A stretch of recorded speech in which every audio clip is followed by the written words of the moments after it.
Welcome student, आपका स्वागत है हमारे YouTube channel physics and biology easy way में, जिसमें मैं विकास कुमार आपका स्वागत करता हूं।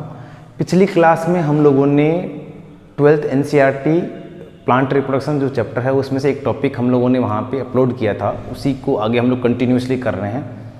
तो हम लोगों ने पिछली बार देखा था आर्कीस्पोरियल सेल्स थी जिसको हम लोगों ने डिवाइड किया था, और आर्कीस्पोरियल सेल्स हम लोगों ने बता दिया था कहाँ से आई थी। हम लोगों ने वहाँ पे एंथर के अंदर लोब के अंदर जो माइक्रोस्पोरेंजिया वो बता दिए थे, या हम लोगों ने पोलन सेक बता दिए थे वहाँ पे। फिर हम लोगों ने बता दिए थे कि आर्कीस्पोरियल सेल्स डिवाइड होती है 2 पार्ट्स में, अलग अलग आउटर साइड में क्या बनाती है, इनर साइड में क्या बनाती है। फिर हम लोगों ने आउटर साइड में भी बता दिया था कि वहाँ पे क्या क्या सेल्स बन रही हैं, तो एंडोथीसियम, मिडल लेयर और टेपिटम वगैरह बता करके हम लोगों ने इनर की तरफ भी बता दिया था। जो माइक्रोस्पोरेंजियम सेल जो होती है फिर वो माइक्रोस्पोर मदर सेल बनाती है, वहाँ से माइक्रोस्पोर बनते हैं। ये चीज़ हम लोगों ने बताई थी, उसी को हम लोग कंटिन्यूसली चलते हैं। और काफ़ी कुछ पोर्शंस जो है हम लोग इस मेल पार्ट का, प्लांट के मेल पार्ट का करते हुए चलेंगे। यहाँ से सिर्फ और सिर्फ क्या बाकी रह जाएगा, एक तो माइक्रोस्पोर का स्ट्रक्चर जिसको हम लोग नेक्स्ट वीडियो में देख लेंगे, साथ साथ में यहाँ पे जो है हमारे डेवलपमेंट ऑफ मेल गेमेटोफाइट्स। तो प्लांट का ये मेल पोर्शंस या मेल वाला पार्ट कंप्लीट हो जाएगा। चलिए देखते हैं हम लोग।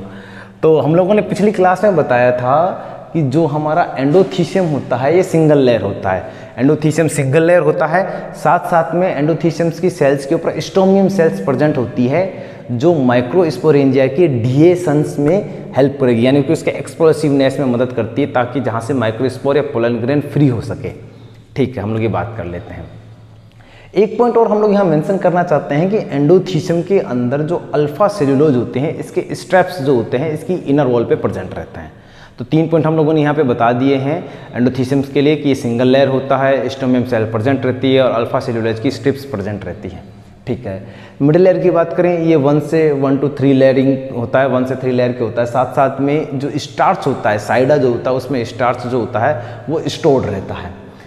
मोस्टली ये इसका लाइफ टाइम ज़्यादा नहीं होता है, लेकिन जो लिलियम और रेननकुलेसी जो फैमिली होती है वहाँ ये इमोर्टल होती है। ये सेल्स, मिडिल लेयर की सेल्स इमोर्टल होती है। चलिए लास्ट इसकी जो डिवाइडेशंस के अंदर, इनर वाले आउटर वाले डिवाइडेशंस के अंदर हम लोग देखेंगे कि वहाँ पे टेपिटम आता है, जो स्ट्रक्चरल और फंक्शनल हम लोग यूनिट के रूप में भी इसको देखते हैं। बहुत मोस्ट इंपॉर्टेंट है स्ट्रक्चरल रूप से ये स्ट्रक्चर, या फिर ये जो हम लोग बोलते हैं टेपिटम जो होता है, ये स्टार्ट में जो होता है ये जो मोनोन्यूक्लियस होता है या यूनिन्यूक्लियस होता है, जो बाद में जाकर के पॉलीन्यूक्लियस बन जाता है। इसमें हम लोग C tapetum, P tapetum 2 term use करते हैं, जिसको सरल या इजी वे में हम लोग याद रखने के लिए सी टेपिटम को हम लोग कनेक्टिव टिश्यू से जोड़ देते हैं, जबकि जो पी टेपिटम होता है उसको हम लोग प्राइमरी वॉल सेल से या सेल वॉल से जोड़ देते हैं। हम लोग इसको ऐसे काउंटिंग कर देते हैं कि वहाँ से इसको रिलेटेड मान लेते हैं। साथ साथ में हम लोग एक पॉइंट और यहाँ मेंशन करना चाहेंगे, जो टेपिटम होती है ये टेपिटम कंप्लीटली फूड को एब्जॉर्ब कर लेती है मिडिल लेयर से, क्योंकि ये टेपिटम ही आगे जाकर के पोलन ग्रेन को क्या होगा, फूड प्रोवाइड कराएगी। तो इसके खुद के पास होगा तभी तो दे पाएगी, वरना हम लोग कहाँ क्या करेंगे, जब हमारे पास में कुछ नहीं है तो हम लोग किसको दे पाएंगे। ठीक है, तो फिर हम लोग देखते हैं इसके टाइप्स देखते हैं। तो इसके टाइप्स में हम लोगों ने बताया कि इसके 2 टाइप्स हैं, एक है प्लाज्मोडियल टाइप जिसका दूसरा नेम होता है एम्बीबॉइड, दूसरा हमारा जो है वो है ग्लैंडुलर जिसका अदर नेम होता है सिक्रेटरी। हम लोग 2 नाम ही लेके चल रहे हैं, एक प्लाज्मोडियल टाइप ले लेंगे, एक हम लोग ग्लैंडुलर टाइप ले लेंगे। यहाँ पे सिंपल सा ऐसा कहते हैं, जो प्लाज्मोडियल टाइप होता है ये प्राइमेटिव एंजियोस्पर्म होता है वहाँ प्रेजेंट होता है, जबकि जो हमारा ग्लैंडुलर होता है ये जो ऑल फ्लावरिंग प्लांट होते हैं उनमें प्रेजेंट होता है। अब इन दोनों प्रकार के टेपिटम में क्या होता है, कुछ स्ट्रक्चर्स होते हैं जो कन्वर्ट हो रहे होते हैं। तो हम लोग देख लेंगे कौन कौन से स्ट्रक्चर कन्वर्ट हो रहे होते हैं।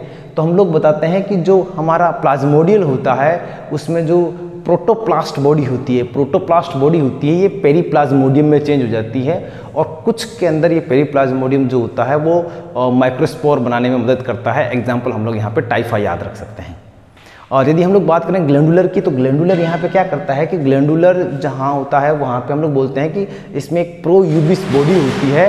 प्रोयूबिस बॉडी जो होती है वो स्टार्च जो होती है, या हम लोग बोलते हैं फैट जो होती है, उसको स्टोर्ड करती है यहाँ पे, और ये कन्वर्ट हो जाती है यूबिस बॉडी में, जो कि स्पोरोपोलेनिन का डिपोजिशन करता है वहाँ पे, या उसको वहाँ पे डिपोजिशन होता है। तो जब ये स्पोरोपोलेनिन हमें पहले से पता है, अभी जब हम लोग नेक्स्ट वीडियो में माइक्रोस्पोर का स्ट्रक्चर देखेंगे तो वहाँ हम लोग बताएंगे कि जो एग्जाइन होती है माइक्रोस्पोर की, वो स्पोरोपोलेनिन की बनी होती है, जबकि पैक्टीन की और हम लोग बताते हैं इसकी जो इनर मेम्ब्रेन जिसको इंटाइन बोलते हैं हम लोग उसको बोल देते हैं, वो बनी होती है माइक्रोस्पोर की। चलिए, तो यहाँ पे हम लोगों ने बताया कि जो हमारा ग्लैंडुलर है ये एग्जाइन पार्ट बनाने में हेल्प करेगा पोलन ग्रेन की। ठीक है, चलिए यहाँ तक हम लोगों ने बता दिया इसको। इसके बाद में हम लोग देखते हैं कि ये जो माइक्रोस्पोर होते हैं, जो 4 माइक्रोस्पोर बनते हैं, ये किस तरीके से अरेंज रहते हैं। उसके लिए हम लोग वर्ड यूज़ करते हैं टेट्राड का यूज़ करते हैं। तो इसकी पोजीशन किस प्रकार से अरेंज है उसके लिए हम लोग इसको अलग अलग टाइप्स में बताते हैं। तो जैसे कौन सा है, टेट्राड्रियल है, आइसोबाइलेटरल है, डेक्यूसेट है, टी शेप है, लीनियर है, किस प्रकार से अरेंज रहते हैं। सिंपल रूप से हम लोग देखना चाहें तो हम लोगों को पता चल जाएगा जो टेट्राडल है उसमें हम लोग बोलते हैं कि जो 60 डिग्री पे 3 सामने की तरफ फ्रंट की तरफ रहेंगे माइक्रोस्पोर, एक पीछे की तरफ रहेगा, तो कंप्लीट रूप से 4 हो जाएंगे टोटल मिलाकर के। और जो अधिकतर डाइकोटिलेडन होते हैं उनमें प्रेजेंट रहता है। एग्जाम्पल के रूप में हम लोग यहाँ पे कैप्सुला याद रख सकते हैं। जो आइसोबाइलेटरल होता है इसमें चारों सामने ही प्रेजेंट रहते हैं, और इसका एग्जांपल हम लोग अधिकतर मोनोकोटिलेडन में काउंटिंग करते हैं अधिकतर, लेकिन इसका जियामेज हम लोग इसका एग्जांपल हम लोग मेंशन कर सकते हैं। डेक्यूसेट की बात की जाएगी तो डेक्यूसेट में 90 डिग्री के एंगल पे दो जो माइक्रोस्पोर है वो प्रेजेंट रहेगा, एक इसके नीचे प्रेजेंट रहेगा और एक इसमें पीछे की तरफ प्रेजेंट रहेगा।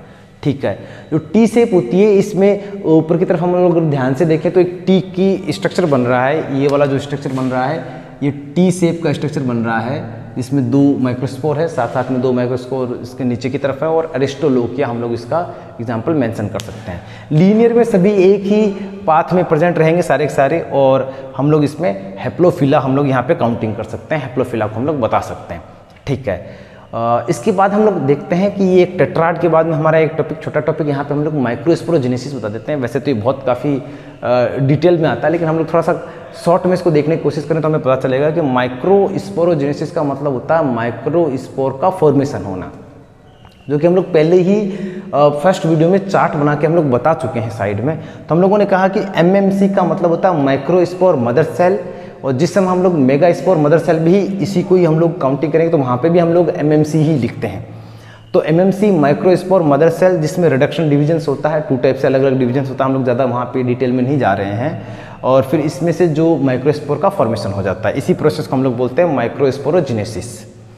सिंपल लैंग्वेज में हम लोग ऐसे बताते हैं कि माइक्रोस्पोर जो होता है फ्री होता है, जब भी कभी टेट्राड से फ्री होने की कोशिश करेगा तो वहाँ पे एंजाइम हेल्प करेगा, तो हमारा उस एंजाइम का नाम रहेगा केलेज एंजाइम। तो हम लोग पीछे चलें, अगर हम लोगों ने सिर्फ यहाँ पे टेपिटम के टाइप्स बता दिए थे, उसके फंक्शनों पे ज़्यादा चर्चा नहीं की। तो उसके फंक्शनों में अगर आप लोग देखेंगे तो उसके फंक्शनों में सिर्फ और सिर्फ 2 ही खास पॉइंट रहते हैं। पहला पॉइंट तो ये रहता है कि जो टेपिटम होता है वो क्या करता है, एग्जाइन बनाता है, जो कि हम लोगों ने एक पॉइंट में मेंशन कर दिया था। साथ में एक खास पॉइंट जो टेपिटम से रिलेटेड रहता है उसके फंक्शन में भी हम लोग बताते हैं कि टेपिटम जो होता है उसके पास में एक एंजाइम होता है जिसका नाम होता है केलेज एंजाइम, और ये केलेज एंजाइम ही हम लोग आगे देखेंगे कि यह केलेज एंजाइम कहाँ मदद करेगा। तो ये केलेज एंजाइम टेट्राड से माइक्रोस्पोर को फ्री होने में मदद करता है। टेट्राड से माइक्रोस्पोर जब फ्री होगा उस समय केलेज एंजाइम मदद करेगा। एक और हम 2 पॉइंट और वहाँ बताते हैं कि फूड प्रोवाइड करा देता है मैच्योर पोलन ग्रेन को। ये पता है पहले से कि टेपिटम ही फूड देगा, मिडिल लेयर से लेगा, खुद स्टोर करेगा और मैच्योर पोलन ग्रेन को दे देगा। साथ साथ में ये पोलन किट और ट्रिफिन बनाता है, लेकिन हम लोग वहाँ ज़्यादा मेंशन नहीं, तो हम लोग 2 पॉइंटों पे फोकस रखते हैं। किसके लिए, टेपिटम के फंक्शंस के लिए भी, या टेपिटम से रिलेटेड भी। तो हम लोगों को पता होना चाहिए, एक तो वो एग्जाइन बनाएगा, एक उसके पास में एंजाइम है केलेज एंजाइम या केलोज एंजाइम। तो हम लोग देखते हैं ये एंजाइम टेट्राड से माइक्रोस्पोर को फ्री होने में हेल्प कर रहा है।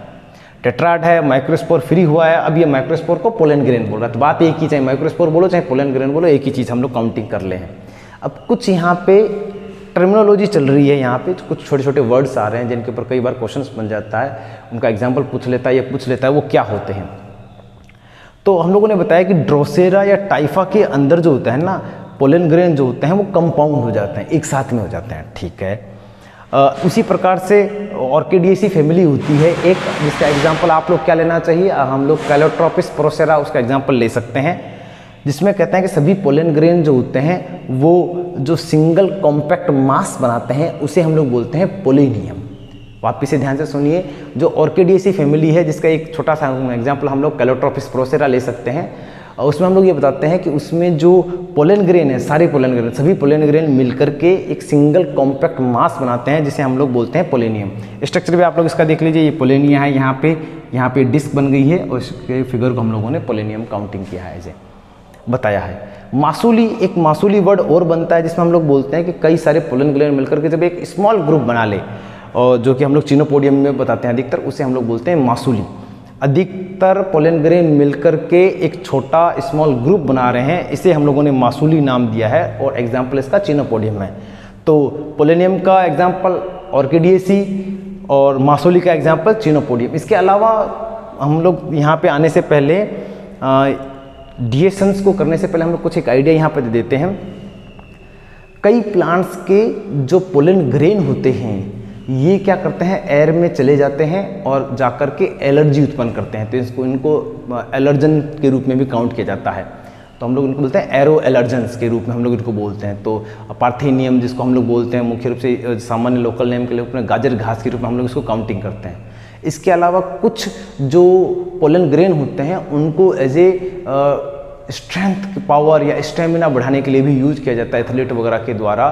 तो हम लोग उनकी सारी स्टडी जो होती है पेलियोनोलॉजी में करते हैं। तो दिल्ली यूनिवर्सिटी है, उस्मानिया यूनिवर्सिटी है, हम लोग ये इंडिया के अंदर पेलियोनोलॉजी के बारे में स्टडी करते हैं। पेलियोनोलॉजी मीन्स हम लोग बोलते हैं study of pollen, different types of pollen grain. हम लोग यहाँ पे ये भी मेंशन कर देते हैं अलग अलग, ठीक है।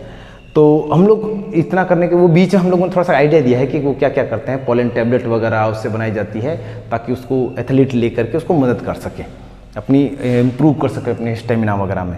तो हम लोग देखते हैं यहाँ पे, हम लोग यहाँ पे बता रहे हैं कि डिहेसंस का मतलब हम लोग यहाँ पे बोलते हैं कि डिहेसंस ऑफ मेच्योर एंथर, एंथर का डिहेसंस कैसे होता है। तो हम लोग कहते हैं इसमें स्टोमियम सेल्स का रोल होता है, और स्टोमियम सेल्स हमने कहाँ बताई है, एंडोथीसियम में। स्टार्टिंग में हम लोगों ने बता दी इस वीडियो में, एंडोथीसियम के अंदर स्टोमियम सेल्स प्रेजेंट हैं। तो हम लोग देखते हैं कि मिडल लेयर और टेपिटम, मिडल लेयर और टेपिटम, इन दोनों को क्या हो गया है, दोनों डिग्रेड हो गई हैं। कहाँ है दोनों, अगर डायग्राम याद है आप लोगों को थोड़ा सा आइडिया, तो मैं यहाँ पे मेंशन कर देता हूँ डायग्राम। आप लोगों को पता है हम लोगों ने एक डायग्राम बनाया था, उसको ऐसे ऐसे करके हम लोगों ने बनाया था, काफ़ी एक स्मॉल पार्ट बनाया था उसका, और यहाँ हम लोगों ने बना दिया था। तो ये तो थी हमारे टेपिटम, ये थी हमारे माइक्रोस्पोरोजिनस सेल, ये थी हमारी मिडल लेयर, ये था हमारा जो है एंडोथीसियम, ये थी आउटर जो हमने सेल बताई थी, तो एपिडर्मिनल सेल जिसको हम लोगों ने बोला है। तो हम लोग ये कह रहे हैं कि मिडल लेयर और ये जो हमारी एंडोथीसियम है, जिसको हम लोग बोला मिडल लेयर एंडोथीसियम, तो हम लोग बाद में बताते हैं एंडोथीसियम हमारी ये है। तो हम लोग क्या कहते हैं, ये टेपिटम और ये वाली मिडल लेयर, ये दोनों डिग्रेड होने लगती हैं। जब ये दोनों डिग्रेड होने लग जाएगी तो मान लीजिए हम लोग इसको ऐसे हटा दें यहाँ से कंप्लीट रूप से, इसको हम लोगों ने हटा दिया, तो अब हमारे पास में माइक्रोस्पोरोजिनस सेल और लास्ट में हमारे पास में एक सिर्फ और सिर्फ एंडोथीसियम बच गई। तो अब इस माइक्रोस्पोर के द्वारा इसके ऊपर प्रेशर डाला जाएगा। तो हम लोग ऐसे बोलते हैं कि जो मिडल लेयर और टेपिटम जब दोनों डिग्रेड हो जाती हैं, तो डिग्रेड हो जाने के बाद में इस एंडोथीसियम जो लेयर है, जो हम लोगों ने पहले ही बता दी है सिंगल लेयर है, उससे वाटर लॉस होता है, जिसकी वजह से उसके ऊपर प्रेशर पड़ता है। प्रेशर पड़ने पर जो उसकी स्टोमियम सेल्स होती हैं, जहाँ जहाँ स्टोमियम सेल्स प्रेजेंट है, वो ओपन हो जाती है, और ओपन हो जाने पर वहाँ से पोलन ग्रेन फ्री हो जाता है, और इसी प्रोसेस को हम लोग बोलते हैं डिहेसंस, यानी बाहर निकलना। तो हम लोग इसके टाइप्स की बात करें तो इसके हम लोग मुख्य रूप से सिंपल से हम लोग इसके 4 टाइप्स बताते हैं। इसमें सब हम लोगों ने एक फर्स्ट टाइप बताया है लॉन्गिट्यूडनल, दूसरा हॉरिजेंटल, थर्ड जो है वो है पोरिसिडल, और फोर्थ है जो वेल्वुलर। तो वेल्वुलर जिसको हम लोग बोलते हैं, यानी वॉल्व बनते हैं जहाँ से वो पोर्स बाहर निकलेंगे। हम लोग एग्जाम्पल और डायग्राम को थोड़ा सा देख लेते हैं ताकि हमें आइडिया लग जाएगा। तो जो लॉन्गिट्यूडनल है, हमें पता है कि हम लोग सेक्शन कटिंग भी करते हैं बायोलॉजी के अंदर, तो लॉन्गिट्यूडनल सेक्शन और ट्रांसफर सेक्शन हम लोग काट लेते हैं, तो हम लोग उसको भी पता है हम लोगों को। तो लॉन्गिट्यूडनल ऐसे बताया है, साइडों से हम लोग इसका बता रहे हैं लॉन्गिट्यूडनल निकलने का, तो इसका हम लोग मेज और कॉटन इसका एग्जाम्पल बता रहे हैं। हॉरिजेंटल है, यदि मान लीजिए इस साइड से निकलने लग जाए, पूरा पूरा यहाँ से पोर निकलने लग जाए, हम लोग इस माइक्रोस्पोर जो है या पोलन ग्रेन जो भी निकल रहा है, हम लोगों ने इसका एग्जाम्पल तुलसी प्लांट बता दिया है। और यदि पोरिसिडल की बात करें तो कहते हैं इसके ऊपर की तरफ पोर बनेगा जहाँ से पूरा बाहर निकलेगा, जिसको हम लोग सोलेनेसी फैमिली, या जिसमें हम लोग मकोई जो मुख्य रूप से उसी में आता है, हम लोग उसको भी काउंटिंग कर लेते हैं। और वेल्वुलर में जो है हम लोगों ने बेरीज बताया है, जहाँ से वॉल्व बनते हैं, जहाँ से माइक्रोस्पोर या पोलन ग्रेन बाहर निकलेगा। तो ये हमारे टॉपिक थे। मैं पहले साइड में हो जाता हूँ, आप लोग इसका स्क्रीनशॉट लीजिए ताकि कंप्लीटली आप लोगों को ये टॉपिक मिल जाएगा।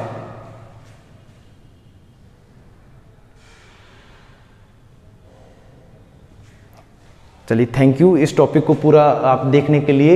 और अगर आप लोगों को वीडियो अच्छा लगे तो इसको लाइक कीजिए, सब्सक्राइब कीजिए और अधिक से अधिक शेयर करने की कोशिश कीजिए और हमें प्रोत्साहन बढ़ाते रहिए ताकि हम लोग और भी वीडियो अपलोड करते रहें।